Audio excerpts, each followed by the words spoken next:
ઘણા માણસો એમ પૂછતા હોય કે યાદશક્તિ કેમ વધારવી. આપણે હમણાં વાત થઈ હતી, તમને બધાને હસવું આવ્યું હતું તરત, કારણ કે બધાએ જાત જાતના અખતરાઓ કરી લીધા હશે. સીધમ સીધી વાત છે, જે વસ્તુમાં રસ પડતો હોય એ યાદ રહી જાય. ટૂંકી ટચ ફોર્મ્યુલા છે આની. Create interest, memory will automatically follow. રસ પેદા કરો, યાદશક્તિની મેળે મેળે પાછળ પાછળ આવશે. બને છે ને, 3જા ધોરણમાં, 5મા ધોરણમાં, 6ઠા ધોરણમાં તમે કવિતા કઈ ભણ્યા કદાચ તમારામાંથી બધાને યાદ નહીં હોય, અને એ જ ઉંમરે તમે કદાચ કોઈ ફિલ્મનું ગીત સાંભળ્યું હશે તો યાદ હશે, કારણ કે એમાં રસ પડ્યો હતો. કવિતામાં રસ નહોતો પડ્યો. આટલી ટૂંકી ટચ વાત છે. ઇન્ટરેસ્ટ, ઉત્સાહ, ઇન્ટરેસ્ટમાંથી ઉત્સાહ આવશે, થનગનાટ આવશે, પછી એ કામ બોજો નહીં બને. તમે એક વખત કામની અંદર રસ પેદા કરો, અથવા તો જુદા શબ્દોમાં તમને કહું, તમને રસ હોય એવું કામ સ્વીકારો, અને પછી જુઓ તમારે કામ કરવું જ નહીં પડે. કારણ કે તમે જે કરશો એ કામ લાગશે જ નહીં તમને, તમને મજા જ આવશે એમાં. મને લખવામાં રસ હોય અને મને કોઈ એમ કહે કે તમારે આ લખવાનું છે, તે મને લેબર નહીં લાગે, મહેનત નહીં લાગે, એમાં મજા જ આવશે. It's enjoyment. એ તો રસ છે આપણને, એ તો કરવું છે જિંદગીમાં. બીજી વાત છે ક્રિએટિવિટી, સર્જનાત્મકતા. 19મી સદી આપણે એમ જોયું, એ સદી હતી એ પૂરી રીતે જુઓ તો વિજ્ઞાનની સદી હતી. તમામ વૈજ્ઞાનિક શોધખોળો થઈ 19મી સદીમાં થઈ.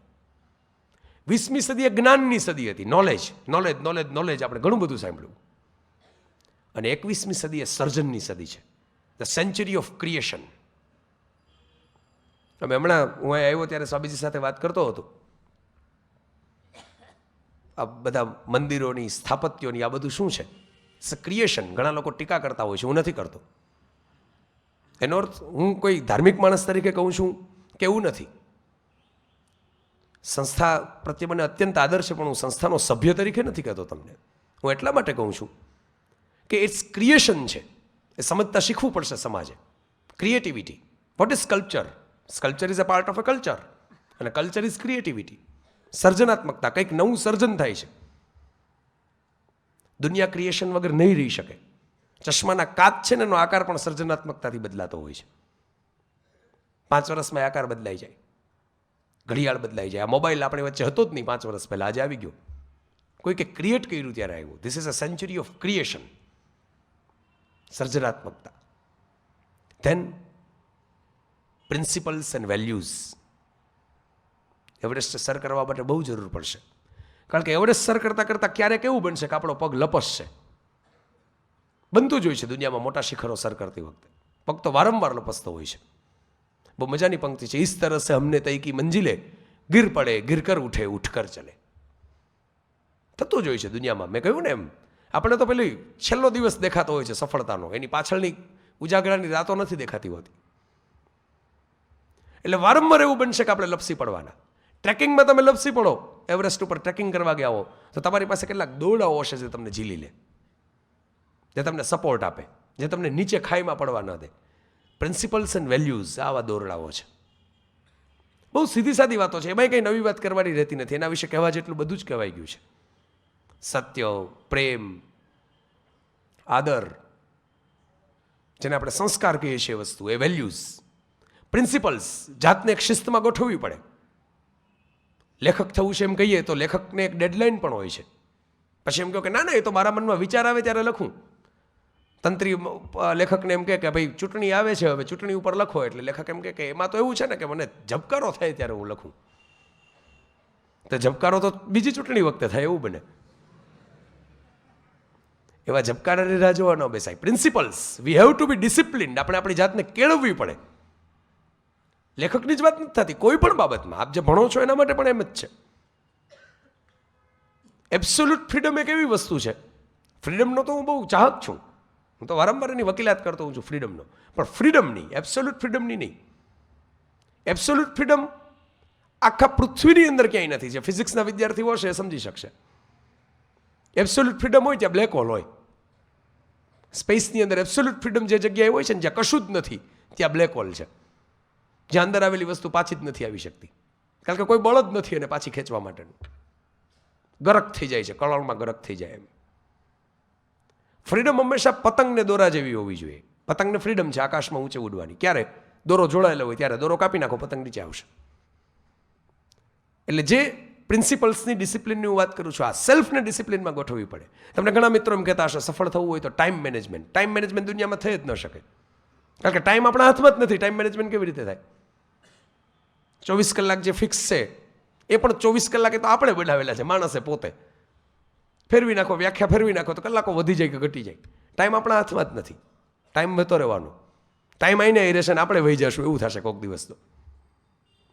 પણ ટાઈમ મેનેજમેન્ટનો સીધો સાદો અર્થ છે સેલ્ફ મેનેજમેન્ટ. સેલ્ફ મેનેજમેન્ટ કરો એટલે ટાઈમ મેનેજમેન્ટ થઈ જાય. ટૂંકીને ટચ વાત આ પણ છે, આપણે ઘણીવાર ખાના નથી પાડી શકતા. એવરેજ સર કરતાં કરતાં એટલે રહી જઈએ છીએ. What is urgent and what is important. ક્યારેક આપણે ઇમ્પોર્ટન્ટને અર્જન્ટ માની લઈએ તો બહુ સારું થાય, ઇમ્પોર્ટન્ટ કામ વહેલું હાથમાં થાય. પણ ક્યારેક ઉલટું થાય છે, અર્જન્ટને આપણે ઇમ્પોર્ટન્ટ માની લઈએ છીએ, એવું બનતું હોય છે. બે સિચ્યુએશન છે. તમારે તમારા મિત્રની એક લીધેલી બોલપેન પાછી દેવાની છે, અર્જન્ટ છે, કારણ કે મિત્ર પરીક્ષાની અંદર જવાનો છે. અને બીજી સિચ્યુએશન એ છે કે રસ્તે એક ઘવાયેલા માણસને તમે જુઓ છો, એને હોસ્પિટલે પહોંચાડવાનો છે. એ અંધ વ્યક્તિ છે, પોતે પહોંચી શકે એમ નથી. હવે તમે એમ કહી શકો કે બોલપેન પહોંચાડવું એ અર્જન્ટ કામ છે. અર્જન્ટ છે, નો ડાઉટ. ઇમ્પોર્ટન્ટ નથી, કારણ કે બોલપેન એવી વસ્તુ નથી જે મળે નહીં. પરીક્ષા દેનારા વિદ્યાર્થીને બોલપેન આપવાવાળા શિક્ષકો પણ મોજૂદ હોય છે હંમેશા. પણ પેલા વ્યક્તિ જો તમે એને તાત્કાલિક હોસ્પિટલે નહીં પહોંચાડો તો એ બીજો નહીં આવે, બીજી બોલપેન મળશે, પેલું માણસ બીજો નહીં આવે. એ ઇમ્પોર્ટન્ટ હતું. આપણે ઘણીવાર આમાં ગડબડ કરીએ છીએ ખાનાઓ બનાવવામાં, અને ઉલટા ખાનાઓ, ઉલટા લેબલોમાં આખી જિંદગી દોડતા રહીએ છીએ. આપણે જેને અર્જન્ટ માનીએ છીએ, માની લો કોઈ મિત્રનો ફોન આવે, આપણે એને અર્જન્ટ માનતા હોઈએ. હું એમ નથી કહેતો એ અર્જન્ટ નથી, હોઈ શકે ક્યારેક એવી સિચ્યુએશનમાં, પણ ક્યારેક આપણું ઇમ્પોર્ટન્ટ કામના ભોગે એ અર્જન્સી હોય છે. આ બધી નાની નાની વાતો છે પણ બહુ મહત્ત્વની છે, કારણ કે આપણે એક ઉલટી સદીમાં જીવીએ છીએ. આપણે શરૂઆતમાં સાંભળ્યું ને, કહેવાતી 21મી સદી આ ઉલટી સદી છે. અત્યારે સૌથી વધારે કોસ્મેટિક્સ વધ્યા છે એટલે આપણે એમ માનીએ છીએ કે બ્યુટી વધી ગઈ. સૌથી વધારે બુક્સ વધી છે એટલે આપણે એમ માનીએ છીએ વિઝડમ વધી ગયું, ડાપણ વધી ગયું. સૌથી વધારે મેડિસિન્સ વધી છે એટલે આપણે એમ માનીએ છીએ કે હેલ્થ વધી ગઈ. આ તો ઉલટું ચક્ર છે આખું. વધારેમાં વધારે કોસ્મેટિક્સ ક્યારે વધે? બ્યુટી ઓછી હોય ત્યારે. બ્યુટી વધારે હોય તો ક્યાંથી કોસ્મેટિક્સની જરૂર પડે? મેડિસિન્સ વધારેમાં વધારે ક્યારે વધે? હેલ્થ નબળી હોય ત્યારે. હેલ્થ સારી હોય તો વધારે મેડિસિન્સની ક્યાં જરૂર પડે? બુક્સ વધુમાં વધુ ક્યારે જોઈએ? પોતાનું ડાપણ ન હોય ત્યારે. Is as simple as that. પણ આપણે આખો નકશો ઉલટો ફર્યો છે, તમે વિચાર કરજો ક્યારેક. એટલે આપણે એમ માનીએ છીએ કે એમ કે આ તો બહુ સારું કહેવાય, આ તો એમ કે બ્યુટી બહુ વધી ગઈ, હેલ્થ વધી ગઈ, કારણ કે મેડિસિન્સ ખૂબ વધી ગઈ. ખરેખર તો ઉલટું હોવું જોઈએ. કોસ્મેટિક્સ ઓછા થાય તો આપણે એમ કહેવું જોઈએ કે સમાજ વધુ સુંદર થયો. મેડિસિન્સ ઓછી થાય તો આપણે એમ કહેવું જોઈએ કે સમાજ વધુ સ્વસ્થ થયો.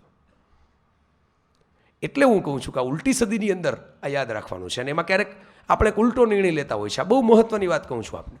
મેં પહેલાં વાત કરી વેલ્યુઝની, પ્રિન્સિપલ્સની. ટૂંકી ટૂંકી વાત એટલે કરું છું આપને કે આ બધી વાત આમ કહેવાઈ ગયેલી છે. મારે આપને માત્ર એક એંગલ આપવાનો છે, એક દિશા આપવાની છે. ચાલવાનું કેમ આપને ખબર છે, ચાલશો તો શું મળશે એ પણ આપણને ખબર છે. એક જસ્ટ મારે ગુરુત્વાકર્ષણની ભાષામાં કહું તો એક પુશ કરવાનો છે બસ. બાકીનું બધું લો ઓફ ગ્રેવિટી સંભાળી લેવી આપણે અપેક્ષા રાખીએ. પણ આપણે વાત કરતા હતા ઉલટી સદીની. એવરેસ્ટ સર કરતી વખતે એક મોટામાં મોટો પ્રોબ્લેમ થાય છે, અને આપણા દેશના યુવાનો સાથે ને એમાંય આપણા ગુજરાતના યુવાનો સાથે આ મેક્સિમમ પ્રોબ્લેમ છે. તમે ક્યારેક વિચાર કરજો, મારી સાથે અસંમત થવાની તમને પૂરી છૂટ, પણ તમે વિચાર કરજો. આપણા વર્તન જે હોય છે ને આપણા યુવાનોનું, એ સિકંદર જેવું હોય છે, એલેક્ઝાન્ડર જેવું, દુનિયાના વિશ્વ વિજેતા જેવું. અને વિચાર જે હોય છે ને એ બિલાડી જેવા હોય છે.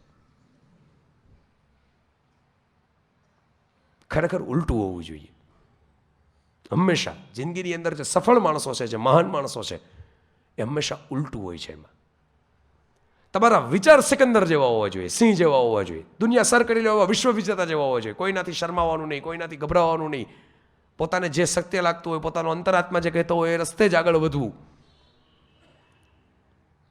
દુનિયાના દરેક ભસતા કૂતરા પાસે આપણે ધ્યાન આપતા જાય કે ઓહો આ કૂતરો ભૂસ્યો, આ ગલીમાં કૂતરો ભૂસ્યો, ઓલી ગલીમાં કૂતરો ભૂસ્યો, પછી પહોંચશું ક્યારે? આપણે તો પહોંચવાનું હોય, ચાલુ રાખવાનું હોય. કૂતરા થોડેક પાછળ આવે ને જતા રહે પોતાની રીતે. એટલે આપણા વિચાર સિંહ જેવા હોવા જોઈએ અને વર્તન નમ્ર હોવું જોઈએ. ઉલટું થાય તમે જોજો આજના યુવાનમાં. મને તો હું જ પોતે યુવાન છું એટલે મારે તો કંઈ ટીકા કરવાની હોય જ નહીં. મને તો યુવાનની કોઈ ટીકા કરે ગમતું નથી જરાય. કારણ કે આ સૌથી શ્રેષ્ઠ પેઢી છે, સૌથી વધારે નિર્મળ અને નિર્દોષ પેઢી છે. આ પેઢી સામે જેટલા જે આરોપ લગાવવામાં આવ્યા છે તો વારસામાં મળ્યા છે બધા. તો એકાઉન્ટ્સની ભાષામાં કહીએ તો આપણે કેરી ફોરવર્ડ કર્યા છે, બાકી આગળ લઈ ગયા. પણ છતાંય મારે એમ કહેવું જોઈએ કે આ ગડબડ છે. તમને થોડીક અલંકારિક ભાષામાં કહું ને તો જો સીધું એવરેસ્ટ ઉપર પહોંચવું હોય ને તો ખીણમાં આંટો મારવો પડે. ડેપ્થ, ઊંડાણ. આપણે હંમેશા જે મહાન માણસ છે એ છે કે જે વ્યવહારમાં અત્યંત સરળ હોય, અત્યંત નમ્ર હોય, વાતચીતમાં, વર્તનમાં એની ઓછી અપેક્ષા હોય, કોઈ વારંવાર ઝઘડા ન કરતો હોય, કજિયા ન કરતો હોય, પણ એના વિચાર છે એના પોતાના હોય. એમાં એ સિંહ જેવો હોય, એમાં એ સિકંદર જેવો હોય. આ મહાન માણસ છે. અને આપણે બહાદુરીનો એવો અર્થ કર્યો છે કે બહાદુરી એટલે એમ કે દુનિયા ઝઘડવું. હિન્દીમાં કહું તો વીરતા મતલબ પંગા લેના. બરાબર, આપણી બહાદુરીનો અર્થ છે. આપણે બહાદુર એટલે એમ કે હું તો હમણાં ફેટ પકડીને મારી આવું. સૌથી વધારે જે શસ્ત્રો લઈને ચાલતો હોય સૌથી મોટો કાયર હોય. આ તો સિમ્પલ લોજિકની વાત છે.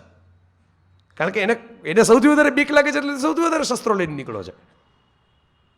2 રિવોલ્વર રાખી હોય ને 2 જમૈયા રાખ્યા હોય ને 1 તલવાર રાખી હોય ને 1 AK-47 રાખી હોય ને ક્યારે રાખવી પડે? બીક લાગે ત્યારે. તમારે મને કેમ કમાન્ડોની જરૂર નથી પડતી? નથી પડતી, જુઓ. કારણ કે આપણને બીક નથી. પણ આપણો મુદ્દો એ હતો કે સૌથી મહત્વની વાત છે ઉત્તમ વિચાર હોવા જોઈએ અને નમ્ર વર્તન હોવું જોઈએ. થાય છે ઉલટું, નમ્ર વિચાર હોય છે. વિચાર એકદમ નમ્ર. આપણાથી થોડું થાય, આપણે કેમ કરાય, આપણને ન આવડે, એ ન ફાવે, ન જવાય, ન કરાય. અહીં છાત્રાલયમાં બધા રહેવા આવતા વખતે આ વિચાર પહેલાં થતા હોય, આપણાથી કેમ જવાશે, કેમ રહેવાશે, કેમ ખવાશે. વિચારમાં આપણે અત્યંત નમ્ર હોઈએ છીએ, જેની બિલકુલ જરૂર નથી આપણને. અને જ્યાં ખરેખર જરૂર છે વર્તનમાં નમ્ર રહેવાની, વડીલોને આદર આપવાની, શાંતિથી વાત કરવાની, વિવેકપૂર્વક રજૂઆત કરવાની, મુદ્દાસર પોઈન્ટ મૂકવાની, ત્યાં આપણે બિલકુલ પાછા, ત્યાં આપણે શનશાની જેમ વર્તીએ છીએ. ન ચાલે. આ ખાલી મ્યાન લઈને યુદ્ધ લડવાની વાત છે. એમાં તલવાર જોઈએ ભેગી વિચારની. એટલે મેં વાત કરી ખીણમાં જવું પડે, ડેપ્થમાં ઉતરવું પડે. મને કોઈ મિત્રો મળે અને એમ કહે કે સિનેમા મને બહુ ગમે એટલે હું તરત પૂછું કે આ કઈ ફિલ્મ ગમી? એટલે એમ કે આ ફિલ્મ ગમી. ફિલ્મનો મને બહુ ગમે એટલે હું તરત આગળ પૂછું કે એમ કોણ ડાયરેક્ટ કરેલી, કોણ એડિટર હતો, કોણ સંગીતકાર હતો, કોણ સેટ ડિઝાઇનર હતો? એટલે કે એ ભાઈ એક્ટર એક્ટ્રેસની ખબર પડે અમને. આવું તો મેં ઘણા મિત્રોને પૂછ્યું છે, ઘણા વડીલોને પૂછ્યું છે. શું થાય આનું? એનો અર્થ એ કે જે ફિલ્મો આપણને ગમતી હોય તેમાં ઊંડા ઉતરો, પણ એમાંય ઊંડા નથી ઉતરવું. તો ન ગમતી વાતમાં તો ક્યારે ઊંડા ઉતરશું? ખીણ, ડેપ્થ, પૂરેપૂરી ડેપ્થ લઈ અંદર જાઓ અને પછી એ ડેપ્થમાંથી બહાર આવો એટલે તમે સીધા એવરેસ્ટ ઉપર હશો. આ સીધું સાદું લોજિક છે. ઘણી બધી ફરિયાદો હશે, ઘણી બધી વાતો હશે, પણ મારો સમય હવે પૂરો થવામાં છે. છેલ્લી 3 થી 4 મિનિટ મારી પાસે વધી છે. એમાં નાની 3 થી 4 વધારે વાત મારે તમને કહી દેવાની છે. Only in 4 minutes. Everest sir કરવાની, જિંદગીમાં સફળ થવાની, જિંદગીનું કંઈક નવું ઘડતર કરવાની વાતો આપણે જ્યારે વિચારતા હોઈએ ને ત્યારે સૌથી વધારે આપણને નડતા હોય છે આપણા સંજોગો, સરકમટન્સીસ. એ આપણા હાથમાં નથી હોતા. સંજોગો ક્યારેય માણસના હાથમાં નથી હોતા. અને આ એક એવો જવાબ, એનો કોઈની પાસે જવાબ નથી. આ એક એવો સવાલ છે. સરકમટન્સીસ. કોઈ એમ કે મારી સાથે જિંદગીમાં આ બની ગયું, હવે હું શું કરું? કોણ જવાબ આપે? કારણ કે જે જવાબ આપનારો બેઠો છે, જે માર્ગદર્શક બેઠો છે, એની પાસે જવાબ નથી. એના હાથમાં સંજોગોનું કાબુ નથી. આવે વખતે શું કરવું? બહુ ઝાઝા શિખરો તો મેં ચડ્યા નથી, પણ જેટલા શિખરો ચડતા ચડતા સંજોગોએ જ્યાં જ્યાં મને હેરાન કર્યો છે ત્યાંથી હું જેટલું શીખું છું એ તમને કહું. ભાષા અલંકારિક હશે પણ એની પાછળ અનુભવ સાચો છે. અલંકારિક નથી, વાસ્તવિકતા છે. સીધી સાદી વાત છે. પહેલી વાત તો એ કે દુનિયાની અંદર ક્યાંય હીરોનો રોલ નથી, ક્યાંય મહત્વનું કામ જ નથી. સંજોગોમાં હંમેશા એમ આવે કે ભાઈ હું તો આમ કરવા માટે મેં પ્રયત્ન કરેલો, આમ કરવા માટે મહેનત કરેલી, ને પછી આમ થઈ ગયું ને હું આમ ફેંકાઈ ગયો. અમિતાભ બચ્ચન જ્યારે 60 વર્ષના થયા ત્યારે એમની મુલાકાત લેવામાં આવેલી. પડદા ઉપર ને પડદા બહાર બંને રીતે આદરપાત્ર વ્યક્તિ છે. 60 વર્ષે માણસ સફળ થાય એ આદરપાત્ર જ કહેવાય. એટલે બહુ સરસ વાત કહેલી. એમને એમ કહ્યું કે હવે તમે કેરેક્ટર રોલ કરો છો, બાપના, ભાઈના, એવા બધા. અને ફિલ્મમાં હીરો બીજા હોય છે, છતાંય ફિલ્મો તમારા નામે ચાલે, તમારા પોસ્ટર હોય, ટ્રેલરમાં તમારો ફોટો દેખાડવામાં આવે. આવું શું કામ?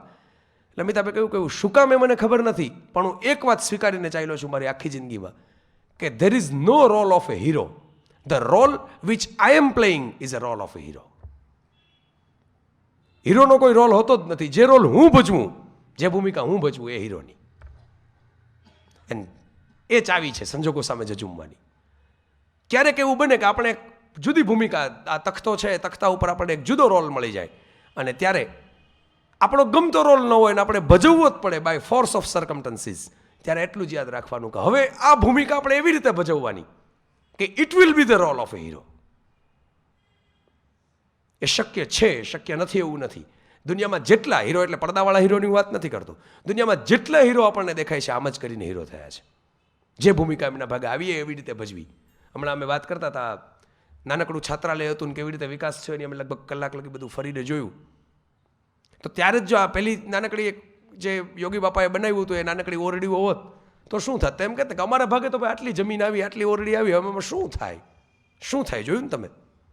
અહીં તમે આવીને જોઈ શકો. જાયના છે એને તો કંઈ કહેવાની જરૂર નથી. મેં બહારથી આવીને જોયું અત્યારે આ થાય. કારણ કે જે ભૂમિકા ભજવવાની આવી એ ભૂમિકા હીરોની કરી નાખી. આ સીધી સાદી ચાવી છે. હું તમે માનું જ છું બહુ દ્રઢપણે કે સંજોગો ક્યારેય માણસને તોડતા નથી. Circumstances never break the person. સંજોગો માણસને ઉઘાડો પાડે છે. તમારામાં જે સત્વ હશે ને બહાર આવી જશે. જો લડીને સંજોગોને કાબૂમાં કરવાનું સત્વ હશે તો એ બહાર આવી જશે. અને જો હારી જવાનું સત્વ હશે એમ તો ન કહેવાય, સત્વનો અભાવ હશે તો એ બહાર આવી જશે. સંજોગો તો તમને માત્ર પડદો ચીરી નાખે છે બહારનો. આ એક વાત. છેલ્લી વાત, આપણી વાતનો સાવ અંત આવે છે. હવે જિંદગીની અંદર તમારા બધાનું એવરેસ્ટ તો હશે, એવરેસ્ટ નહીં હોય તો ગિરનાર હશે, ને ગિરનાર નહીં હોય તો શેત્રુંજય હશે, પણ કંઈક તો હશે. અને ન હોય તો કમસે કમ થાળીની અંદર માટી લઈને એક નાનકડો ટેકરો તો ટેકરો પણ એ બનાવી લેજો. એ જરૂરી છે દુનિયામાં જીવવા માટે. We are the faces and we have to be face in the crowd. આટલા બધા મિત્રો છો, તમે બધા મને ઈચ્છો તો પણ પર્સનલી મળી ન શકો, હું તમને ઈચ્છું તો પણ પર્સનલી મળી ન શકું, બિકોઝ દેર ઇઝ ક્રાઉડ. ભીડ છે. And we have to be face in the crowd. એના માટે ધખારા કરે ફેસ ઇન ધ ક્રાઉડ તો થઈ જવાય. હમણાં કોઈ કાંઈ ભાઈ ઊભા થઈને ઠેકડા મારે એટલે ફેસ ઇન ધ ક્રાઉડ થઈ જાય. એ કંઈ એટલી બધી અઘરી વાત નથી ફેસ ઇન ધ ક્રાઉડ થવું. એમ હું સિરિયસલી કહું છું એટલે તમે સિરિયસ થતા નહીં. પણ વાત એટલી સહેલી નથી હોતી. સફળતા કે એવરેસ્ટ ચડી જવું હજી સહેલું છે. તેનસિંગ અને હિલેરીએ એવરેસ્ટ ઉપર ચડી ગયા એ સહેલી વાત હતી એમના માટે. આપણા માટે તો નથી જ આજની તારીખે, એમના માટે. પછી એવરેસ્ટ ઉપર રહી નથી શકાતું. તેનસિંગને હિલેરી કે બચેન્દ્રી પાલ કે જે કોઈ ગયા છે અત્યાર સુધી બધા પાછા આવ્યા છે, કે આ મેલોડીની જેમ ત્યાં દફન થઈ ગયા છે. કોઈ રહ્યો છે એવરેસ્ટ? ચાલો હવે એવરેસ્ટ ઉપર ચડી ગયા તો સંસાર વસાવીને રહીએ. એવરેસ્ટ ઉપર ચડવું તો હજી એ સહેલું છે. સૌથી છેલ્લી વાત મારે એ જ આપને કહેવી છે દોસ્તો, એવરેસ્ટ ઉપર ટકવું અઘરું છે. હજી કોઈક ટેકો આપીને ચડાવી દેશે, કોઈક હેલિકોપ્ટરમાંથી ઘા કરીને ચડાવી દેશે. એક સીધી સાદી વાત મને એક એસટીના બસ ડ્રાઈવરે કહી હતી, મને હજી યાદ છે. અમારે કંઈક વાત થતી હતી, હું અપડાઉન કરતો ભણવા માટે, અને મને વાંચવાનો બહુ શોખ. ત્યારે તો ખબર નહોતી કે આપણે પુસ્તકો લખશું ને આપણું એક પ્રકાશન હશે ને આવી બધી કંઈ ત્યારે ખબર નહોતી. એ બધું તો પાછળથી જીવનમાં આવ્યું. પણ ત્યારે મને વાંચવાનો શોખ, એટલે એક ડ્રાઈવર એવો હતો કે જે એને વાંચવાનો શોખ, એટલે એની સાથે થોડીક વાતો થાય. અને વાતો થતાં થતાં થોડીક વાત જે નીકળી એમાં એક વાત બહુ સરસ કહી હતી કે મને એમ કે મારા કાકાની લાગવગને કારણે આ નોકરી મળી હતી. આપણને કંઈ ડ્રાઇવિંગ બાઇવિંગની વાત તો લાગવગ હતી કાકાની, એટલે નોકરી મળી હતી. પણ પછી કે મૂંઝાણો હું એમ કે નોકરી મળી ગઈ, એસટી ડ્રાઈવરનો પગાર ચાલુ થઈ ગયો, પછી ડ્રાઇવિંગ તો કરવાનું જ છે ને. પછી કાકા લાગવગથી નોકરી અપાવી દે, કાકા થોડી બસ ચલાવી દેશે. આ સીધી સાદી વાત છે. એવરેસ્ટ તો હજી એક હેલિકોપ્ટરમાં બેસાડીને ઉતારી દેશે. સફળતા તો હજી એક શોર્ટકટ. આપણા વાલીઓ ઘણીવાર શોર્ટકટ ગોતતા હોય છે સંતાનો માટે. ખોટી પ્રવૃત્તિ છે પણ ઘણીવાર થતી હોય છે. કોઈક હજી એક શોર્ટકટ ગોતીને તમને એવરેસ્ટ ઉપર ચડાવી દેશે. માની લો કે આવડત ન હોય, રસ ન હોય, છતાંય કોઈ પર્ટિક્યુલર ફિલ્ડમાં એડમિશન ડોનેશનથી લઈ અને એ જ દ્રવ્યદાનમ મહાદાનમ કરીને એમ કે ડિગ્રી સુધી પહોંચી જવાય, ઓફિસ પણ ખુલી જાય. પણ પછી શું? પછી તો આપણે જ લડવાનું જ પાછું. એટલે એવરેસ્ટ ઉપર ટકવું અઘરું છે. ટકી એ શકે છે કે જે હંમેશા પહેલાં એવરેસ્ટ ઉપર ચડવાનો વિચાર જ નથી કરતો, એના મનમાં એ અભિમાન ક્યારેય નથી આવતું કે હું એવરેસ્ટ ઉપર બેઠો છું, એ ટકવાનો. જે માણસે વિચાર કર્યો કે હું એવરેસ્ટ ઉપર બેઠો એટલે ગબડવાનો. આ સીધો સાદો રૂલ છે એક. ટૂંકો ટચ, એક જ લીટીનો રૂલ. તમે એવરેસ્ટ ઉપર ચડ્યા છો, તમે એમ જ માનો કે નહીં, આ આખરી મંઝિલ નથી અને મારી પહેલાં ઘણા ચડી ગયા હશે, મારા પછી પણ ઘણા ચડવાના છે. આ જો સ્થિત પ્રજ્ઞતા આપણામાં આવે ને તો એવરેસ્ટ ખરેખર સર થયું કહેવાય. અહીં જેમની આભા છે એ વ્યક્તિ પ્રમુખ સ્વામી મહારાજની અમે હમણાં વાત કરતા હતા. એજ્યુકેશન નથી, ડિગ્રી નથી, એવું કોઈ મોટું નેટવર્ક નથી, અને એમ છતાં લોકો શા માટે આવું બધું સર્જન કેવી રીતે થાય છે? લોકો શા માટે આદર અનુભવે છે? હું પોતે શા માટે એમનાથી આદર અનુભવું છું? મને તમે પૂછો, લોકોની વાત જવા દો. એમની સરળતા, એમની નમ્રતા. એમને મળીએ એટલે એમ ન લાગે કેમ કે આ કોઈ બહુ ઊંચા આસને બેઠેલી વ્યક્તિ છે. આ જ વાત છે. એવરેસ્ટ ઉપર ટકી રહેવાની ફોર્મ્યુલા આ જ છે કે એવરેસ્ટ ઉપર ચડ્યા પછી આપણે એવરેસ્ટ ઉપર બેઠા છે એ ભાવ ભૂલી જવાનું. એમ જ માનવાનું કે હજી જિંદગીમાં ઘણા એવરેસ્ટ બાકી હશે અને હજી ઘણા ચડનારા હોય બાકી હશે. સમય પૂરો થઈ ગયો આપણો. બીજી કોઈ વાત આપણે લંબાવવી નથી. તમને બધાને માત્ર મારે શુભેચ્છાઓ જ આપવી છે કે કોઈ બીજાનું નહીં પણ તમારું પોતાનું એવરેસ્ટ ઊભો કરીને ચડજો. એક નાનકડી પંક્તિ સાથે આખી વાત પૂરી કરીએ. બહુ મને ગમતી પ્રાર્થના છે અને હું એમ ઈચ્છું કે એ પ્રાર્થના આપણા બધાના જીવનમાં સાકાર થાય. હમારી મુઠ્ઠી મેં આકાશ સારા, જબ ભી ખુલેગી ચમકેગા તારા, દિશા जिससे पहचाने संसार सारा, अंधेरा हमेशा मिटाएगा एक नन्हा सितारा. धन्यवाद.